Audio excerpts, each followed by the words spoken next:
O que é que nós vamos fazer hoje? Fazer pão.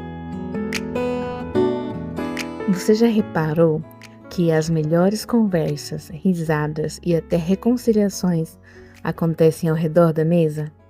Hoje, enquanto eu preparo esse pão, converso com você sobre algo que aquece mais do que o forno, o coração da família. E sobre um pão que nunca deveria faltar na nossa mesa: Jesus. Esse pão fica maravilhoso, é super fácil de fazer e eu vou deixar a receita aqui na descrição para você fazer na sua casa. Oi, eu sou a Monique e aqui a gente fala sobre emoções, plenitude de vida e propósito. Não, você não tá no canal errado. Hoje eu quis compartilhar com você essa receita de pão e também conversar um pouquinho com você enquanto o pão tá ali descansando. No livro A Experiência da Mesa, David diz que é na mesa em que nós formamos o caráter dos nossos filhos. Também é onde nós fortalecemos vínculos e também ensinamos valores. Mas quantas vezes pela vida corrida a gente come em horários diferentes ou cada um assistindo na sua tela com o celular na mão e com o coração distante uns dos outros. Tem algumas casas que hoje já não tem nem mais a mesa. A mesa, ela foi esquecida e com ela muitos lares se tornaram vazios, frios de afeto. Sabe o que me trouxe esperança? É que a mesa pode ser restaurada. Você pode começar hoje com o que você tem, com as pessoas que estão com você. A verdade é que famílias desconectadas, elas correm perigo, porque uma mãe acelerada muitas vezes não vai perceber o tamanho da dor emocional que seu filho tem, ou do envolvimento dele com drogas. No livro, ela traz alguns exemplos de famílias que estavam desconectadas, passando por problemas, alguns à beira do divórcio, problemas com os filhos. Quando ela e o marido iam conversar com essa família, eles viam muitas vezes que essa família não tinha uma mesa, não tinha esse tempo junto, não tinha esse momento de comunhão em volta da mesa. É claro, hoje com a correria da vida, com cada um trabalha num horário, nem sempre dá para conciliar todas as refeições, mas é importante a gente se esforçar para ter pelo menos uma refeição todos juntos à mesa, sem TV, sem celular, sem fone. Eu gosto sempre de trazer um exemplo da minha vida e que a minha vulnerabilidade seja a sua força, mas também para que você olhe para você. Olhe para sua vida, que você possa aí se despertar da sua consciência para ver como que tá sendo as coisas aí na sua casa. Quando eu morava com a minha mãe, a gente não tinha esse tempo juntos. E então era cada um pro seu lado, cada um comia numa hora e quando comia era em frente à TV, geralmente a gente comia no quarto, eu e minha irmã assistindo TV. A gente não tinha esse momento juntos. Agora eu vou entregar a minha idade e o quanto que eu era sapeca. Lembro que teve uma vez que eu queria alisar o cabelo, né? Aí o meu cabelo é cacheado, pra quem não sabe, e eu mantenho ele na escova. E aí eu queria alisar o cabelo. Só que como eu não tinha nada, não tinha nenhum equipamento, eu era adolescente na época, tive a brilhante ideia de passar o ferro na franja, né? Pra alisar pelo menos a franja. E aí fiz isso, mas o que aconteceu? Na hora que eu fui abaixar, a pontinha do ferro pegou bem aqui na minha bochecha. Ficou o biquinho assim do ferro no meu rosto. Ai, que meu filho nunca veio esse vídeo. Eu passei 15 dias sem a minha mãe perceber que eu tinha me queimado. Era porque ela era uma mãe ruim? Não. Era só porque ela não estava em casa. Era só porque a hora que ela estava em casa, a gente estava comendo em frente à TV. Então eu estava no meu quarto, ela estava na sala.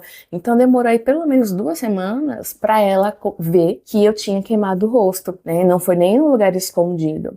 Mas isso acontece por quê? Porque as famílias estão desconectadas. Isso causou muitos prejuízos para minha família de origem. Mas eu sempre tenho uma premissa. Tudo que me acontece, o que eu posso aprender com isso? Eu quis sempre ter uma família que tivesse paz, que não tivesse brigas, como era lá na casa da minha mãe. Me esforcei muito e fui atrás, né, de livros, eu fui atrás de conteúdos na internet para que eu aprendesse sobre casamento, como lidar com o outro e até comigo mesmo. No livro Enraizado me ajudou muito a entender que parecer dá muito trabalho. Então era melhor que eu fosse de verdade. Então eu busquei a transformação da minha pessoa, porque eu era uma pessoa muito difícil. E às vezes até hoje eu ainda sou um pouquinho. Tô em obra, não me julgue. Mas eu sempre me esforcei para me tornar uma pessoa melhor cada dia um pouquinho mais.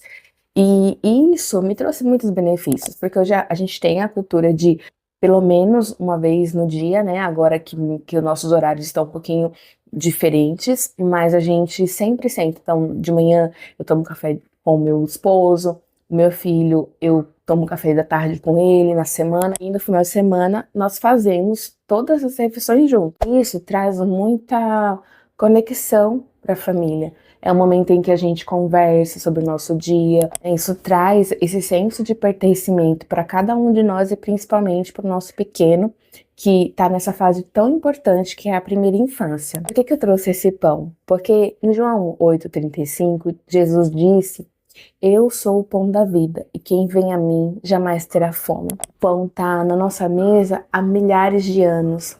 E pensa que se neste momento de conexão, de união, de família junto, criando ali aquele espaço, aquele ambiente para cultivar a família, ali certamente Jesus está. E certamente Deus se agrada desse momento. Na família do meu marido, sempre me chamou a atenção que todos os feriados, eles se juntam. Então, todas as tias, junto com a minha sogra, se juntam e todos os agregados vêm também.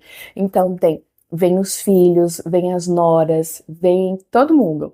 E aí, aquele ambiente é tão bom, é tão agradável, né? Todo mundo ali conversando, revendo, um se importando com o outro. E eu lembro que no começo, quando eu comecei a namorar o Ismael, eu achava isso incrível, porque eu não tinha isso em casa. Quando eu casei, algumas vezes a minha mãe conseguiu vir passar também o dia aqui com a gente, pra gente almoçar juntos, e foi muito bom. Eu não sei você, mas mesmo com todos os defeitos, eu lembro que os melhores dias da minha infância era quando minha mãe estava em casa.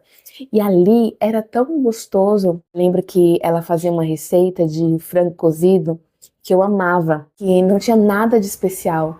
Era o simples, o ordinário, sabe, do dia a dia. E quando ela fazia aquele frango, nossa, como eu comia. A gente às vezes fazia pirão. E aqueles dias eram os melhores dias para mim. Em outubro de 2015, no Dia das Crianças, foi a última vez que nós fizemos nossa refeição juntas. Eu me lembro que naquela semana eu tava com muita, mas muita vontade de comer o bendito do frango cozido. Então eu falei pra ela: amanhã eu vou comprar tudo, vou comprar o frango caipira e vou comprar tudo que você precisa para fazer esse frango. Você vem fazer aqui em casa? Porque vai ser o dia do almoço aqui com a nossa família. E ela falou: eu vou sim. Então eu comprei tudo, ela veio aqui e eu, nossa, me deliciei com o frango dela. E hoje, quando eu olho pra trás, eu me apego a esses momentos bons. Do dia que ela fazia o frango, das vezes que ela fez escondidinho de carne moída, das vezes que ela fritou batata doce. Coisas simples do dia a dia, mas que faziam toda a diferença. Mesmo hoje, podendo me apegar à dor de não ter mais a minha mãe, eu escolho todos os dias me apegar com as boas lembranças que eu tinha dela, dos momentos bons que eu pude passar ao lado dela. Eu não posso mudar o passado, mas eu posso mudar o meu presente. Por isso que eu faço questão desse momento nosso à mesa, porque eu estou criando memórias. Quero que quando eu partir dessa vida, fique no coração da minha família os momentos que nós passamos à mesa. Os momentos de conexão, de risada, de brincadeiras, de amor. Hoje eu deixo esse convite para você, para que você possa ir na sua vida, restaurar a mesa, que você possa preparar uma refeição, convidar a sua família para sentar à mesa, que ali vocês orem, conversem, se conectem e principalmente que convide Jesus para a mesa. Porque quando ele está presente, até um pão comum vira um alimento eterno. Se esse vídeo tocou no seu coração, escreve aqui embaixo: Jesus é o pão da minha casa. Lembra que você pode compartilhar esse vídeo com uma pessoa que você ama e que talvez só precise de um lembrete. A mesa ainda pode ser um lugar de cura. Um beijo e até o próximo vídeo.